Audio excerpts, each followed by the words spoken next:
Hello बच्चों, let's read the question first. The question says identify the correct statement with regard to G1 phase of interphase. हमारे पास यहाँ पे 4 options दिए गए हैं. उन ऑप्शंस में first reorganization of cell components takes place. Second, cell is metabolically active, grows but doesn't replicate its DNA. Third is nuclear division takes place, and fourth is DNA synthesis or replication takes place. तो यहाँ पे हमारे जो question का हम की concept अगर हम देखें तो यहाँ पे हम पर्टिकुलरली G1 फेज की बात कर रहे हैं. तो सबसे पहले हम ये देखें कि हमारे जो बॉडी में जो है एक सेल साइकिल चलता है, या तो हम उसको सेल साइकिल कहते हैं या सेल डिवीजन कहते हैं.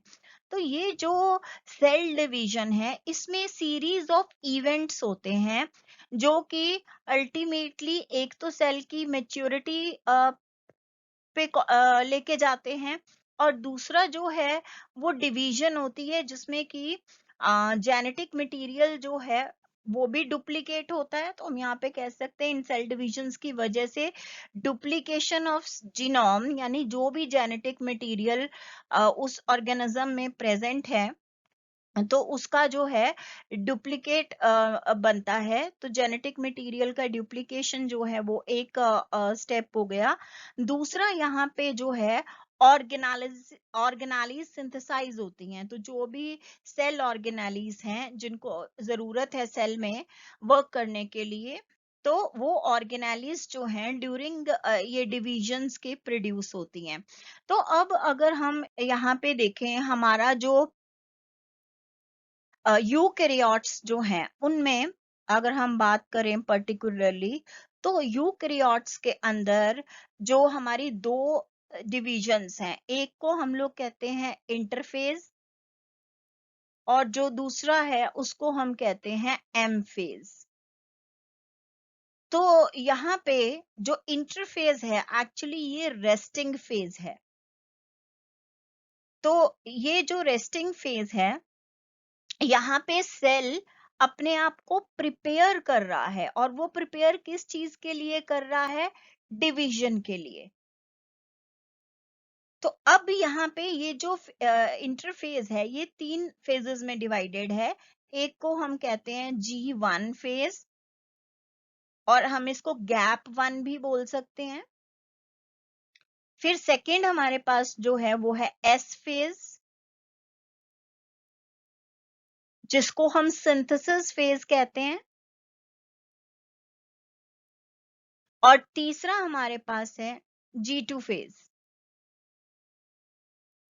और हम इसको गैप फेज भी बोल सकते हैं, गैप 2. तो अब यहाँ पे जो हमारा क्वेश्चन है उसमें गैप 1 का पूछा गया है. तो एक्चुअल में जो गैप 1 फेज है, ये फेज जो है माइटोसिस के बीच में, ये दो जो इसके एंड्स हैं, एक माइटोसिस एंड दूसरी तरफ इनिशिएट होना. किस चीज का इनिशिएशन है यहाँ पे? जेनेटिक मटेरियल का रेप्लिकेशन. तो यहाँ पे रेप्लिकेशन के इनिशिएट होने से पहले और माइटोसिस से बाद में इसके बीच की जो फेज है उसको हम गैप 1 फेज कहते हैं. तो इस गैप 1 फेज के अंदर जो सेल है वो मेटाबॉलिकली एक्टिव है. तो यहाँ पे वो मेटाबॉलिकली सेल जो है वो एक्टिव है, मगर यहाँ पे डीएनए और जो है वो रेप्लिकेट नहीं होगा. तो यहाँ पे सेल जो है वो ग्रो करता रहेगा. सो एक तो ये कह दी मेटाबॉलिकली एक्टिव है, कॉन्टिन्यू टू ग्रो. बट अब सबसे जो इम्पोर्टेंट यहाँ पे कि विदाउट रेप्लिकेटिंग डीएनए. तो यहाँ पे डीएनए का रेप्लिकेशन जो है वो नहीं हो रहा है. तो ये जो है हमारा गैप 1 फेज में हो रहा है. अब अगर हम एस फेज की बात करें तो उसका नाम ही सिंथेसिस फेज है. तो यहाँ पे हो क्या रहा है कि डीएनए रेप्लिकेट होता है इस फेज के अंदर. और अगर हम बात करें G2 फेज की, तो G2 फेज के अंदर जो है जैसे आरएनए हो गया या प्रोटीन्स हो गए या और कोई मैक्रो मॉलिक्यूल्स हैं जो कि आगे सेल को चाहिए, वो यहाँ पे प्रोड्यूस होते हैं।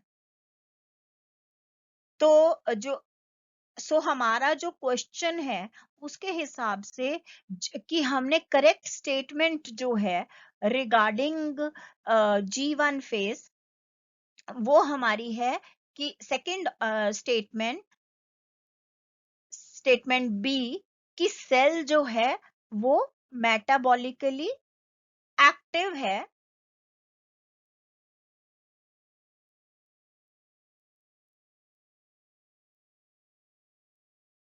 मगर डीएनए जो है वो रेप्लिकेट नहीं हो रहा है।